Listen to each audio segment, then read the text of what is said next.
6,747 जातियों का जिक्र, उन्हीं 6,747 जातियों का जिक्र तो जाति प्रमाण पत्रों में आज तक होता आ रहा है। और मैं अपने पढ़े लिखे और आप जैसे पत्रकार भाइयों से पूछना चाहता हूँ कि आप भी सरकारों से सवाल करें, हमारे भागीदार बने, कि बताइए जब इन जातियों के नाम पे कोई लाभ ही नहीं है तो फिर इन्हें जिंदा क्यों रख रखा है?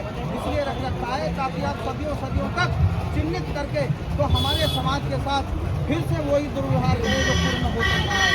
आपकी मंशा इस देश को भाई भाई को कभी एक नहीं होने दिया, ना पूर्व में होने दिया, ना आज होने दे रहे हैं।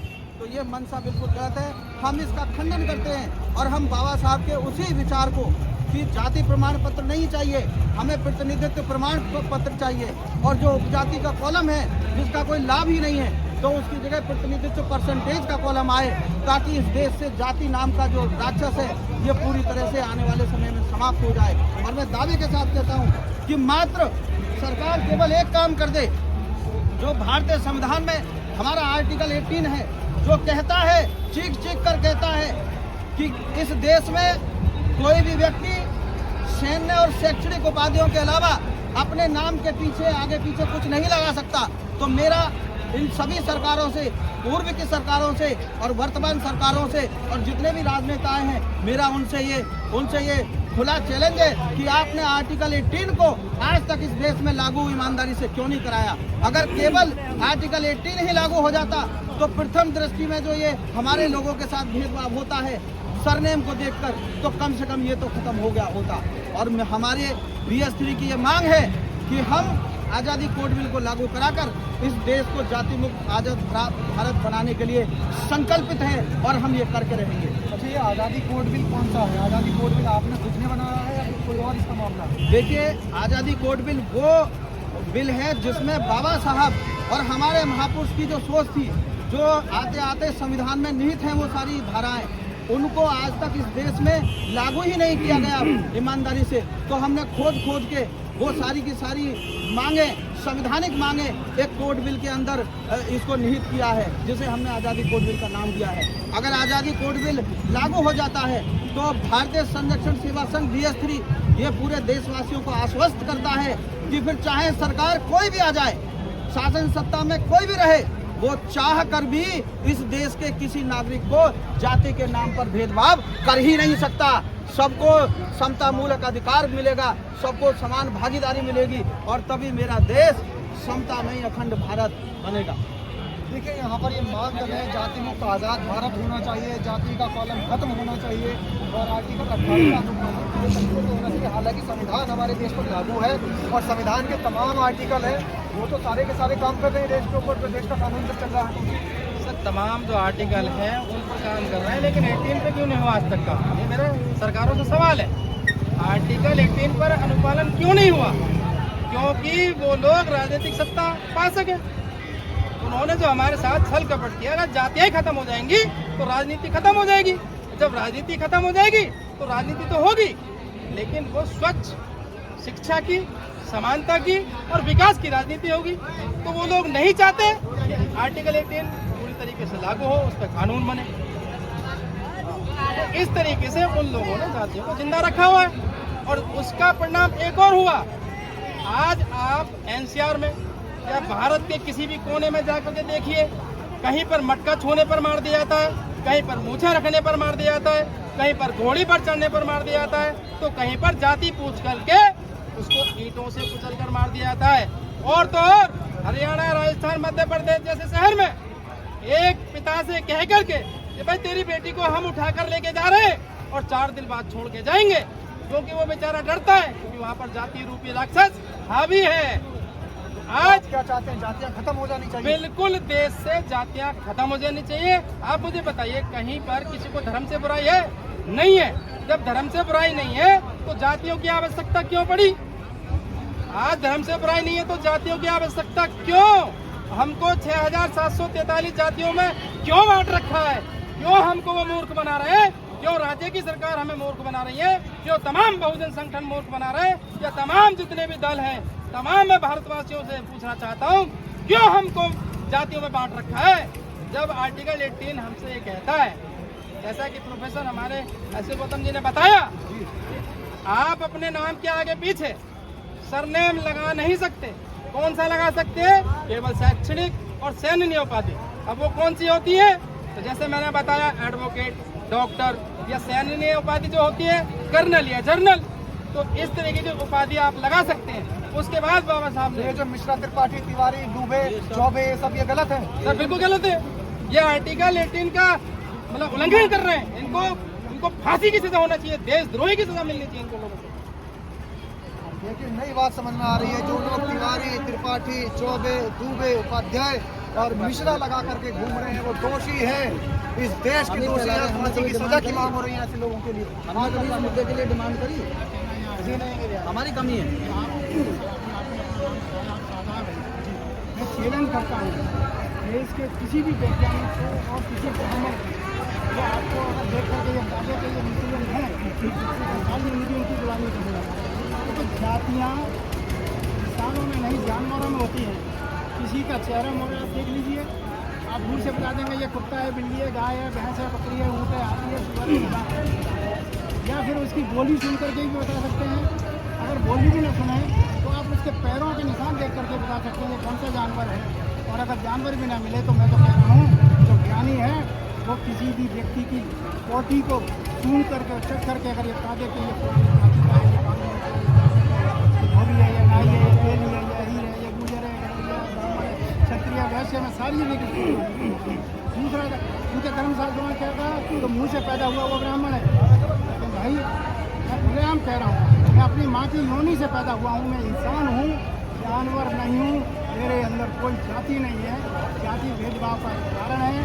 अगर जाति जैसे अभी बात, पहचान कैसे होगी? पहचान कैसे क्यों नहीं हो सकती? जब वर्ण बताए, संविधान वर्ण की बात करता है, वर्ग की बात करता है। ब्राह्मण ने कहा वर्ण बना दिए, ठीक है, तो वर्ण के आधार पर क्यों नहीं? जो 90% है उसे 15% आरक्षण देते हैं, जो 52% है उसे 27% आरक्षण देते हैं, और फिर ऊपर से कहते हो आरक्षण ले लिया। जो 100 में से 90% लेके ब्राह्मण क्षत्रिय वैश्य बैठा है और उसको 10% आरक्षण 1 सेकंड के अंदर ले लिया। आज की डेट में 80 जगह बैठा था, 9 10 ले लिया, 90 में बाकी के 90% रह गए। तो ये क्या बेईमानी नहीं है? अभी पीछे एक बात आ रही थी कि जाति जनगणना वो जान के नहीं करा रहे। सभी जातियों का अगर असली फिगर आ गया तो उनकी हालत खराब हो जाएगी। इसलिए जातियाँ से हर तरह से हमारे देश को, हमारे समाज को, हमारी मानवता को दूर रखना चाहिए। जातियाँ इंसान के अंदर नहीं है किसी भी तरह का। अब इन्होंने तो बहुत बड़ी बात कह दी कि जातियाँ इंसान के अंदर नहीं होती, बल्कि जातियाँ तो जानवरों में पाई जाती है। और पूरे देश के अंदर 6000 से ज़्यादा जातियाँ हैं।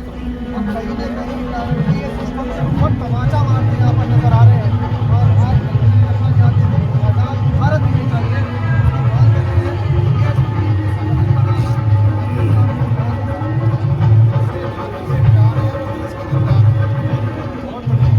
जाति से प्यार है वो देश का गद्दार है, ये इन्होंने साफ तौर पर बोले। लेकिन मेरी पहचान भारत का है। आज जहाँ देश में इस देश को कुछ भी धरती के रूप में जाना जाता है, पहला संदेश नहीं था कि भारत मानव में जातियाँ रहेगी, कौन भेदभाव रहेगा, अपनी बेटी नहीं आ सकती। बाबा साहब ने कहा हम पहले और अंततः भारतीय हैं। मेरी पहचान भारत के देश के बाहर जाकर के जब भारतीय है, मेरे देश में भी भारतीय होनी चाहिए। जिसे जाति से प्यार है वो देश का गद्दार है। जिसे जाति से प्यार है वो देश का गद्दार है। इस तरीके का नारा यहाँ आपको सुनने को मिला होगा। तमाम जातियों के बारे में इन्होंने बहुत सारी बातें बताई है, लेकिन आज बात तो यहाँ पर बिल्कुल क्लियर हो गई है कि कोई एक ऐसा आर्टिकल है जिसे सरकार छुपा रही है, लागू नहीं बिल्कुल है। और छुपाने वाले साथ ये कि मैं दावे के साथ कहता हूँ कि बाबा साहब को आर्टिकल 14 जो समानता का अधिकार देता है, उसमें स्पष्ट है कि इस देश में कोई भी ऐसी बात बर्दाश्त नहीं की जाएगी जो इस देश के लोगों को बांट दे। क्योंकि हमारे भारतीय संविधान की जो प्रस्तावना है उसमें पहला ही स्लोगन वो है कि हम भारत के लोग, दैट्स इट। यानी हम we the people of India, हम भारत के लोग, ना कोई जाति ना कोई धर्म। हम जो भी काम करेंगे उसमें ये मानेंगे कि ये भारत का एक नागरिक है। लेकिन यहाँ अफसोस की बात है, काम का छोड़िए, यहाँ पे जब रूम में कोई कमरा लेने भी जाता है किराए का, तो उससे भी ये पूछा जाता है कि आप कौन हो, आप हमारे बिरादरी के हो या नहीं। आप किस समाज से हो, आप ऊंची जाति से हो या नीची जाति से हो, तब जाके तो उसे कमरा मिलता है। और तो और यहाँ पे हर गांव में भी आज ऐसी व्यवस्था है, मुझे कहने में बड़ी शर्म आती है कि यहाँ पे लोगों के जिंदा रहने पे तो भेदभाव होता ही होता है। यहाँ पे लोगों के साथ, इस भारत में लोगों के साथ आज़ादी के इतने साल बाद भी तो मुर्दा मट्टी से भी भेदभाव होता है। वो जब मर जाता है व्यक्ति तो उसके लिए, उसके अंतिम संस्कार के लिए तो प्रत्येक गांव में हर जगह मतलब 90% से ज़्यादा जगह आज भी इस देश में अलग अलग शमशान घाट बनाए हुए हैं। यानी अलग अलग जातियों का जो क्रिया संस्कार है वो अलग अलग होता है। कोई भी व्यक्ति मरने के बाद भी किसी की मिट्टी को लेने से भी गुरेज करते हैं। इतना भेदभाव इस देश में आज है और वो सबकी आंखों के सामने है। ऐसा नहीं कि छुपा हुआ है, छुपा हुआ नहीं है। लेकिन बाबा साहब क्या ऐसा देश चाहते थे? क्या हमारे महापुरुष हर धर्म में पैदा हुए हैं, राजा राम मोहन राय हों, स्वामी विवेकानंद जी हों, वो ऐसा भारत नहीं चाहते थे। जो हमारे देश के शहीद हैं, उन्होंने किसी जाति विशेष धर्म के लिए अपनी आज़ादी नहीं दी। उन्होंने, उनका जो बलिदान है, आज उस बलिदान की जो कीमत है वो इस देश के नागरिक, इस देश के जो राजनेता हैं खासकर, और जो कुछ संगठन हैं जो धर्म और जाति के नाम पे लोगों को बांट रखे हैं, वो बिल्कुल नहीं चाहते कि ये देश जो है समता में अखंड भारत बने। वो लोग चाहते हैं कि ये देश बटा रहे और इसी तरह से गंदी राजनीति चलती रहे। तो देश के अंदर बहुत सारी ताकतें ऐसी हैं जो छुपी हुई ताकतें हैं, वो चाहती हैं कि देश कभी एकजुट ना हो जाए, देश बनना नहीं चाहिए। अच्छा, जातियों की बात चल रही है, आपकी कौन सी जाति है सर? मैं भारतीय हूँ। भारतीय है जी। अब भारत में कैसे पता लगेगा कि आप कौन से समुदाय से हैं, कौन सी जाति से SC हैं? वर्ग बता रहे हैं आप तो खाली। वर्ग केवल वर्ग ही होना चाहिए, और वर्ग से किसी को परेशानी नहीं है।